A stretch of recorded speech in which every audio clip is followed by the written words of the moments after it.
If I take secularism, you can take liberation theology. Thank you very much for that question. It's a very good question. And very important to distinguish between secularism and Christianity. That's a helpful distinction to make. Secularism has its roots in Enlightenment thought. The key personnel, I suppose, are Immanuel Kant, who was actually very devout, but nevertheless left a legacy that plenty of his followers were less so. David Hume, perhaps, and developed in particular on the continent, in Germany and in France. And it's an interesting legacy. What it did was stress that the achievements of science, the achievements of technology, the importance of history here and now, and the difficulties of taking seriously anything which is metaphysical. Namely, it had strong propensities towards agnosticism. How on earth can you find out what's out there? How do you know whether it's an Allah or a Brahman or a Trinity or whatever? How can you find out? Therefore, it had a propensity to deny that. And it expressed itself in the declining authority of religious institutions, especially in Europe, less so in the United States, but especially in Europe, where, for example, church attendance in the United Kingdom is in the region of 11 to 14% of the population. A dramatic decline from 1856, where it was 60 or so percent of the population. And therefore you've got a large non-practicing majority perhaps in Europe and significant minority in North America. And clearly, secularists are less sympathetic to religion, it won't surprise you. So that is a helpful distinction, and I think it is true that many Muslims who are unhappy with the West mix up Christianity and secularism, and they do need to be divided. Christians are opposed to secularism. They're opposed to secularism because they believe in God, and they seek to worship and serve God and do so in institutions, and they think that all human life should be orientated towards God. And therefore, the secular Christian battle is a real one, both in Europe and in America. Having said all that, I would like personally to put on the record that secularism taught Christianity a great deal. I think it's due to secularism that Christians came to terms with its patriarchal past and recognized the importance of women and the rights of women. I think it was due to secularism that Christianity learned how to be tolerant. Religious traditions on the whole are not good at toleration, and it took the Enlightenment and the religious wars in Europe for distinctive thinkers to emerge, which actually explained why toleration is important. So my view is that of the many conversation partners that Christians need to listen to and learn from, and I certainly include Islam in that, and I include all the major world faiths, secularism needs to be at the table, and from secularists we can learn much about what God requires us to be. I know that sounds odd, but I do believe that to be true. In terms of liberation theology, I think there are many different varieties. There is the liberation theology of Latin America, represented by, as you say, Romero, a great Roman Catholic bishop, and Gustavo Gutierrez. There are several of these that talk because of the poverty in Latin and South America, and the separation, the disinterest of the larger church to the suffering of the poor.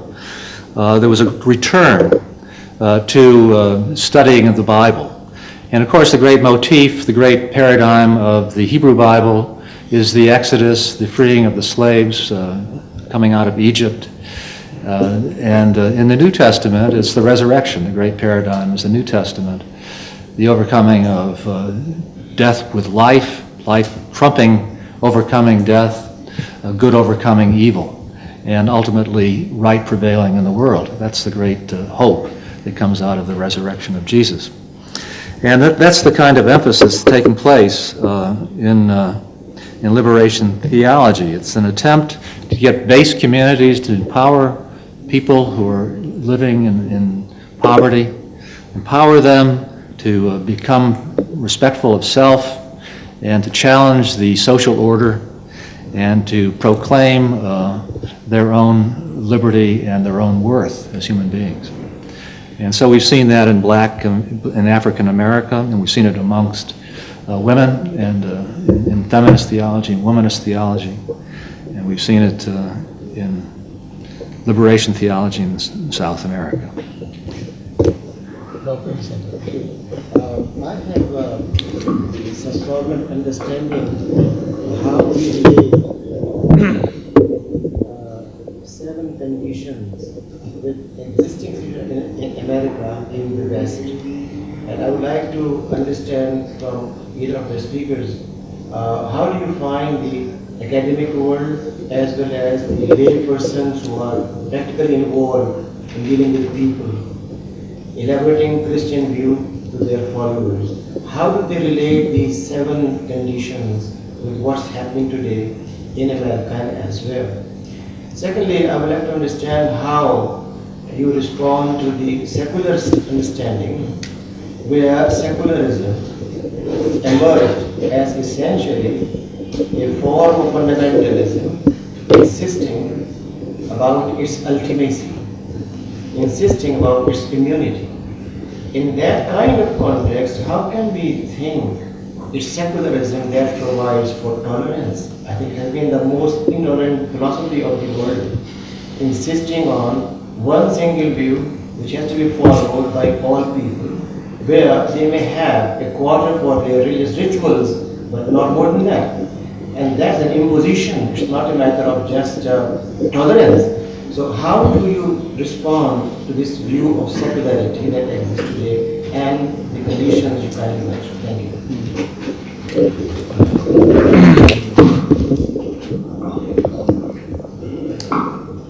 At this point, I feel a bit like Norton, but I can't say you can hear the details of my answer in a talk tomorrow night because I'm not doing one, which I'm quite relieved about, incidentally. Don't add me to the programme. I'm looking forward to listening to Norton. It's just, of course, that's a very, very big and complicated question, and it's a dreadfully egotistical answer to say, please read my book, but I am going to say that. I published a book called Plurality in Christian Ethics with Cambridge University Press, in which I did sort of tackle the whole debate about secularism, toleration, and Christianity, and what can we legitimately learn from secularism. And I take very seriously the point you've just made, and that is embedded in a lot of secular thought, and actually more at the level of assumptions, that's where it's crippling, is a deep intolerance. And I do think that there is a pervasive culture in avowed secularist press in England and in parts of America, which does want all belief systems hidden and obscured in a way that's just impossible for anybody who's devout, be it a Muslim or a Christian. So I do take that charge very, very seriously. The reason why I think, nevertheless, we need to recognize that there is a discovery that the Enlightenment made is this.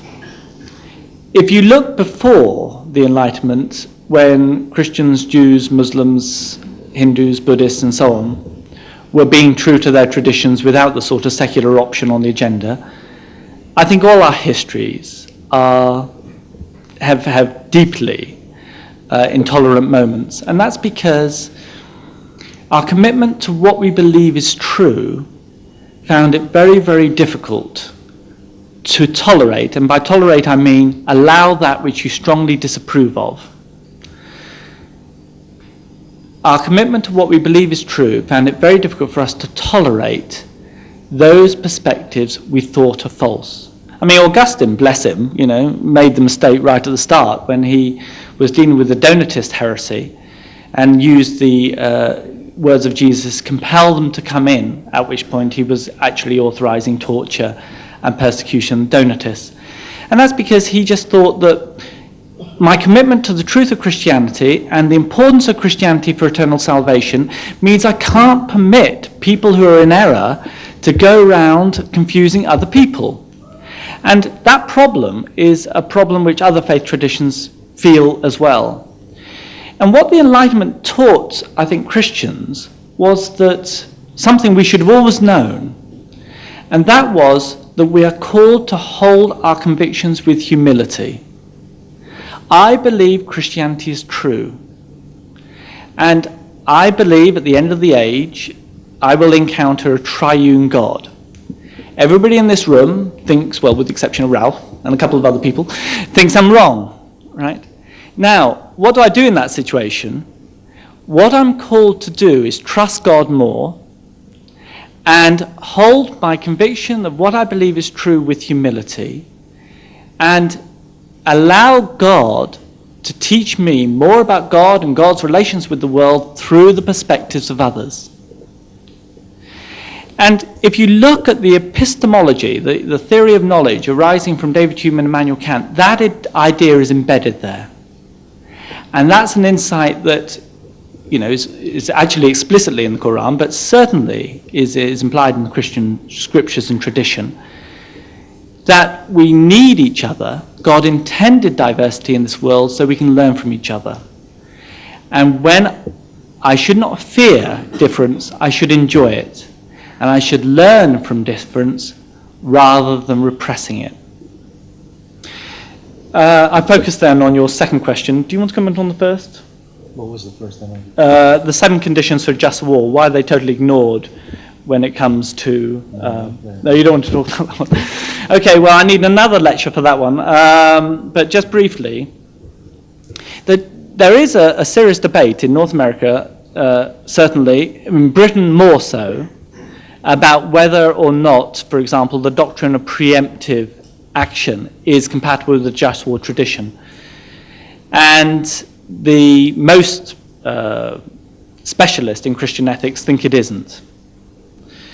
And therefore there is, amongst the churches, a campaign based on some of these just war principles against the action that America and her allies have taken.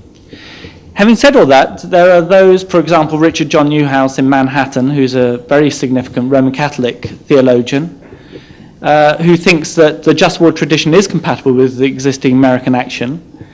Now, of course, at this point you get into an argument about what's actually happening. But the argument goes, the cause is just in the sense that it's American security and peace of the world's at stake. The only way to bring that about is to change some of the players in the Middle East, because there is no commitment to war, and there's far too much what Newhouse calls a sort of duplicitous disposition, where not sufficiently constructive towards peace. It is, in the light of the attack on America in September 11, an imperative. And so they go on, they go through the list. The war lasted 3 weeks. They try very hard to avoid non-combatants. That's the argument. One brief question by Dr. Tarif Jahan.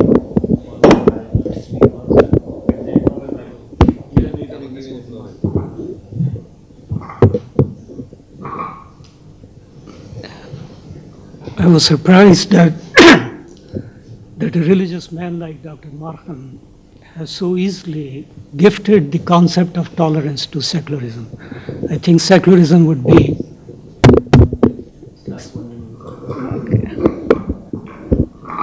I was saying that a religious man like Dr. Markham has so easily gifted the concept of tolerism to secularism, and secularism must be delighted for this gift.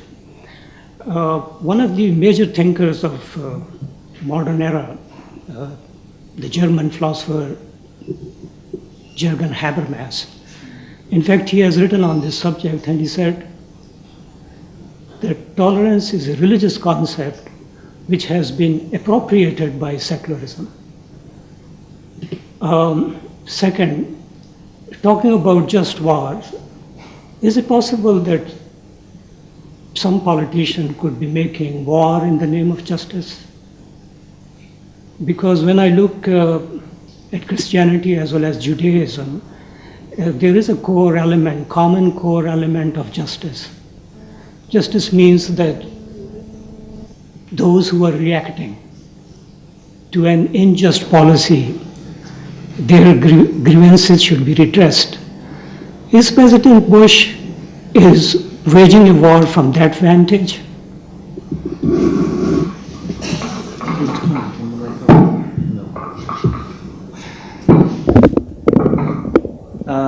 You seem to have two parts to your question. The first part is, am I right to gift the concept of toleration to secularism? And the second part is President Bush waging war for justice? Is that what the question was? Could it be the subjective just war rather than the objective just war? Oh, right. Yeah. Yeah. And is it a subjective just war rather than an objective just war? Okay, let me just be clear. I don't gift the concept, well, perhaps I do. I consist the historical contingency that it took the Enlightenment to teach Christianity that we need to be hospitable to diversity, we need to be willing to learn from it, we need to be humble about what we believe is true. Now, that isn't quite the same as secularism. Secularism is the ideology that wants to exclude God from the public square. I'm opposed to that. But I do admit that we needed the Enlightenment to teach us a very important lesson. On the whole issue is Bush right to imagine he's fighting just war? In many ways I want to sort of here concede that my expertise isn't here. I mean, all you get is my impression about what's going on. And is he just using the language of just war? I mean, President Bush is not the brightest president America's ever had. So you're really talking about his advisors and his network around him. I think there are aspects of American foreign policy which are difficult to reconcile with the just war tradition. That's my view. So in other words, I'm sympathetic to your question. But I think it's an argument to be had. I don't think it's clear cut either. Dr. Sai, please. I'd just like to say that I want to differentiate between secularism and the values of the Enlightenment. Secularism gave us materialism and nationalism, whereas the Enlightenment gave us a greater appreciation of science and constitutional democracy and values of freedom and the value of each individual in the sight of God. And I think those are very important benefits from the Enlightenment.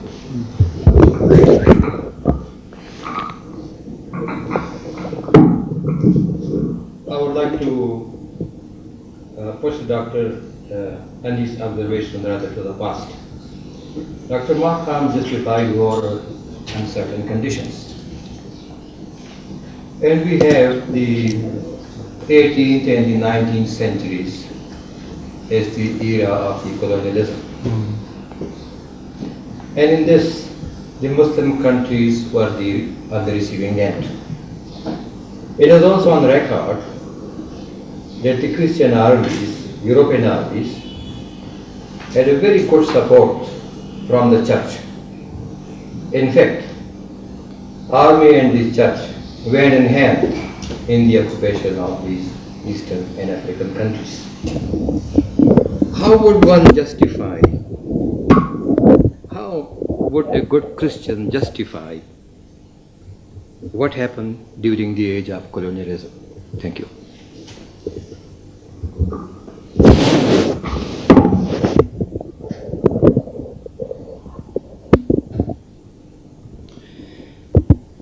I think a good Christian wouldn't justify what happened in the age of colonialism, along with the Inquisitions and the Crusades. The colonial period is a sin and a betrayal of the tradition which we inherited from Jesus Christ. So we wouldn't want to justify it. There is always the problem in Christianity when it gets mixed up with the state and serves the interests of the state. And one of the most hotly contested arguments in Christian ethics today is between those who insist that Constantine was a great betrayer of the Christian tradition and led it down a completely wrong route, because what it then did was become a religious arm of the state and serves the interests of the state, and from there the sins of colonialism and everything else spin out. If we'd retained a non-state form of Christianity, which was committed to living alternative values in a contrasting way, as taught by Jesus and embodied in the early church, then you would have had an authentic form of Christianity which would never have fallen into these betrayals of the tradition. And that's one of the most intense arguments amongst Christian ethicists today, the impact of Constantine and whether or not Constantine's in the end all to blame for the problems we've had since. I'm actually in the middle of those two. I think it is possible for Christianity to be a good influence upon a state and to enable the state to witness to appropriate values that God has revealed in Jesus Christ and requires us to uphold. Dr. Ansari.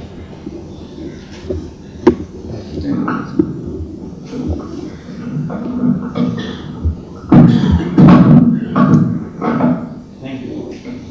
I think we are faced with a very serious problem in our attempt to relate to the West, to interact, and to have any collaborative relationship.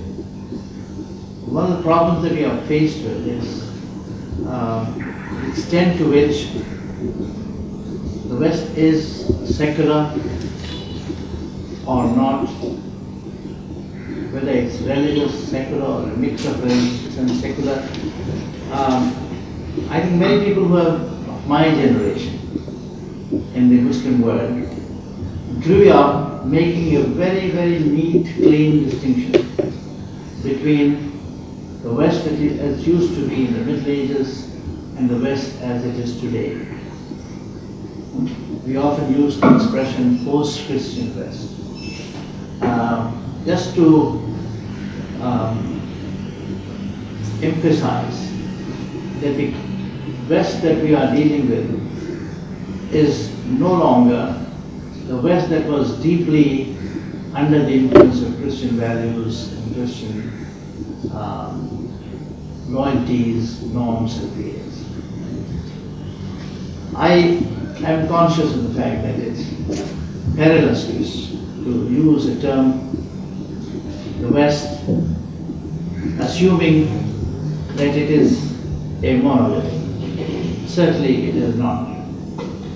But having said that, and I still feel that the West that we are dealing with is predominantly a Christian entity, a Christian civilizational political entity. Then we are up against this strange reality to which Dr. Ralph Albert pointed out, that 30% of the American voters or American population, they believe in evangelical Christianity. And we have a president of the United States who, as far as I know, is self-consciously a born-again Christian. Now, where do we stand? About what is the right perception about the West that we are dealing with, America that we are dealing with, and they might be not the same thing.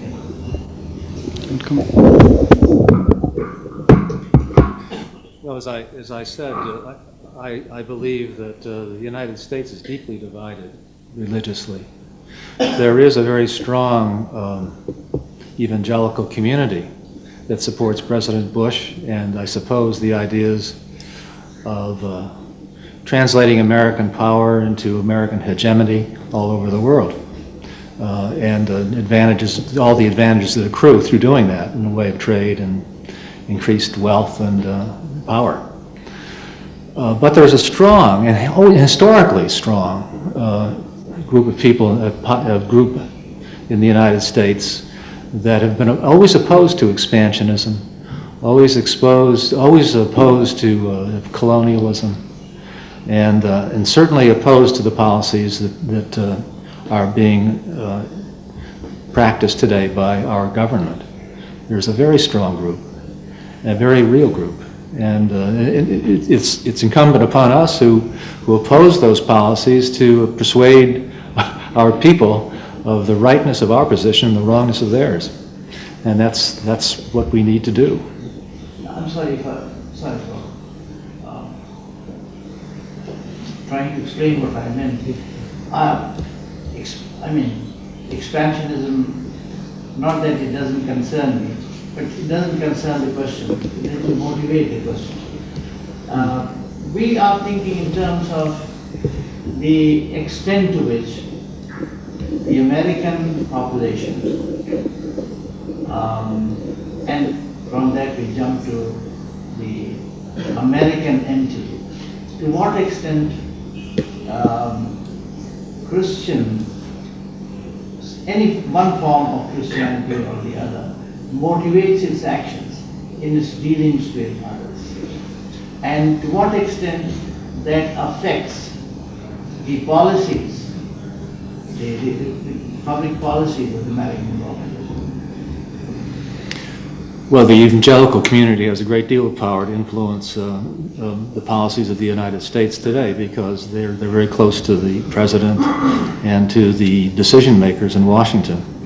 I think that's apparent. There are opposing voices too. I think that, as I say, we're a very divided nation in terms of our those of us who are Christian, in terms of our particular Christian values, and I don't know what more to say than that. We hope that there will come a time when those policies are not in ascendancy, and we work for that day. But I don't know what else to say than that.